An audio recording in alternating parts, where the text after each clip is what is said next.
listening to the Money Man Mike Show here on News Radio 1510 WLAC. I'm your host, Michael Thayer. In the studio today, we have Brad Smith with Keller Williams, Andrew Brewer with Benchmark Realty. So what are you guys seeing here, Andrew and Brad, as far as the market? I mean, obviously we know down in Georgia where Jimmy has a place, it's a little bit slower than it is here. But I mean, we're still seeing things fly off the shelf here, or what would you say you're seeing? I think inventory is still low. Yes, things are still flying off the shelf. Still flying. I think there's somewhat of a little lull going on, maybe like a little mid-year.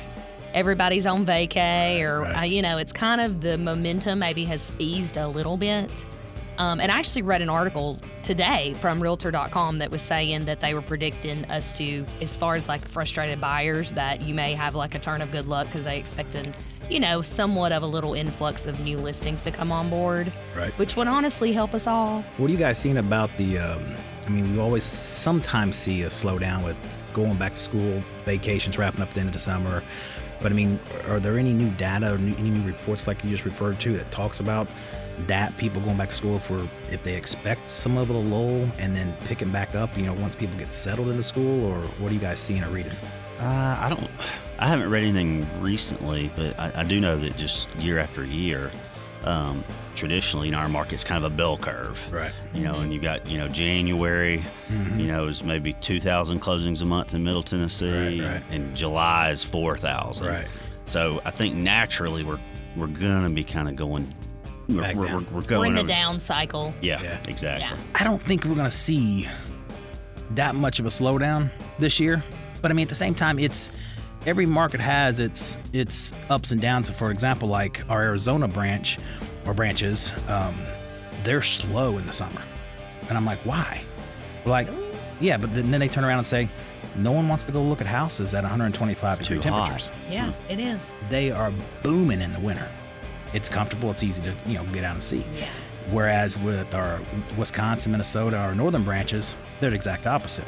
Right. They're slammed right now, but during the winter, no one wants to go out when it's 30 degrees below zero. They're snowed in or whatever. They're all walking across the frozen lakes of Lake Michigan and everything instead of looking for a house. Right. So, I say that because just to kind of paint the picture for their seasonality for all markets, but I think we're going to buck the trend this year. I don't feel that we've had the typical seasons for a couple of years. No. Last year I was booming it like December. Yeah. Mm-hmm. I was just like, I'm crazy busy and it's Christmas time. Yep. And normally, December is kind of a dead month because everybody's like getting ready for Christmas. Right. Absolutely. We were talking to earlier off air about this rental income. Yeah, I was about to go there. Yeah. Good segue. Tell us about that.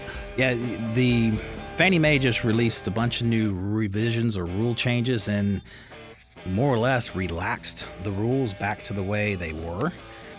It states, as many of you are aware, Fannie Mae recently announced numerous changes to their guidelines. However, these changes have not been widely accepted by all lenders. Where with us, with Waterstone, you guys know we're direct with Fannie and Freddie, so we can make this work now.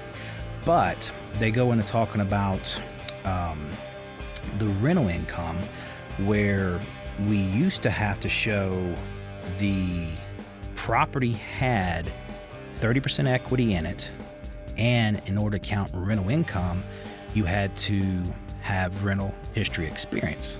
And the only way to document that was via tax returns and showing on what they refer to as a Schedule E, as a real estate form of reporting real estate rental income.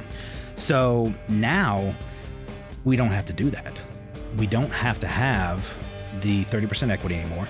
And what does that mean to the common person or the average day person is, if you have somebody that can legally and legitimately rent their property, mm-hmm. and they have a lease, they're going to want down payment and probably first month's rent check to document all that, and they're going to probably want it cleared through the bank. And like I said, I'm saying probably because I haven't seen the actual final revision here yet. But the kicker is, you don't have to get in a second appraisal, or you don't have to get an appraisal on your current property that you're exiting to prove there's 30% equity. And that was the killer for a lot of people is, all right, they have 20, they have 25 or something like that. And we just had a couple up in Knoxville, actually, that they had 25, and we couldn't make the deal work. However, I mean, they had the rental income, they had people beating down their doors to rent the property, but we couldn't satisfy the 30% rule. So they're having to wait.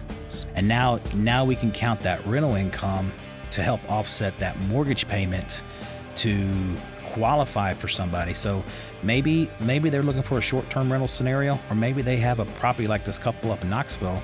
It's in a hot market. I mean, they absolutely did not want to sell. They wanted to rent it. They just didn't have the equity to make it work with both mortgage payments. And now today, with these new rules, it works. Whereas literally 30, 45 days ago, it was a deal killer for them.